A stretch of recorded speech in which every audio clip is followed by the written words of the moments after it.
How to change email address on League of Legends account. Hello everybody, welcome back to the channel. Today I'll guide you on how you can change your email address on League of Legends account. Now basically changing your League of Legends account email means changing your Riot Games account email.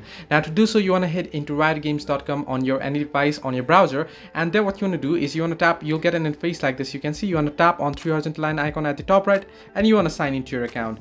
Now I'll just sign into my account real quickly here through my Google account. Now first, sign into your account. Now, once you're signed in, you want to tap on three horizontal line icon again at the top right, and you can see your username there. You want to tap on it and you want to head into settings.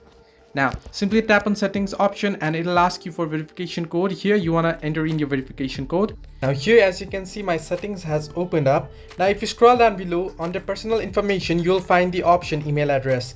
You want to simply tap on it and you'll be able to enter in your new email address. And once you enter in your email address, this save and verify option will be opened up, and once you enter in your email address that is valid, you'll be able to tap on save and verify and your email address will be changed. So this way you can change your email address League of Legends account. Hope this helped you. Do like and subscribe, and do not forget to leave a comment down below if you have any further issues.